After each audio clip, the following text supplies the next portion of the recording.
وإن من شيعته لإبراهيم إذ جاء ربه بقلب سليم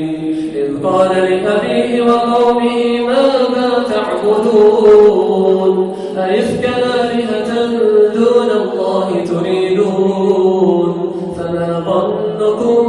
برب العالمين فنظر نظرة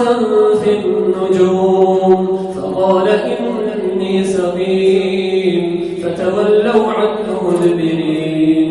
فراغ إلى آلهتهم فقال ألا تأكلون ما لكم لا تنطقون فراغ عليهم ضربا باليمين فأقبلوا إليه يزفون قال أتعبدون ما تنحتون والله خلقكم وما تعملون قالوا ابنوا له بنيانا فألقوه في الجحيم فأرادوا به كيدا فجعلناهم الأسفلين وقال إني ذاهب إلى ربي سيهدين رب هب لي من الصالحين فبشرناه بغلام حليم فلما بلغ معه السعي قال يا بني إني أرى في المنام أني أذبحك فانظر ماذا ترى قال يا أبت افعل ما تؤمر ستجدني إن شاء الله من الصابرين فلما أسلما وتله للجبين وناديناه أن يا إبراهيم قد صدقت الرؤيا إنا كذلك نجزي المحسنين إن هذا لهو البلاء المبين وفديناه بذبح عظيم وتركنا عليه في الآخرين سلام على إبراهيم إنا كذلك نجزي المحسنين إنه من عبادنا المؤمنين وبشرناه بإسحاق نبيا من الصالحين وباركنا عليه وعلى إسحاق ومن ذريتهما محسن وظالم لنفسه مبين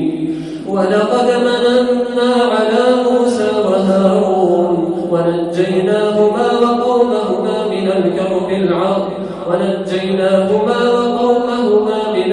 العظيم ونصرناهم فكانوا هم الغالبين وآتيناهما الكتاب المستبين وهديناهما الصراط المستقيم وتركنا عليهما في الآخرين سلام على موسى وهارون إنا كذلك نجزي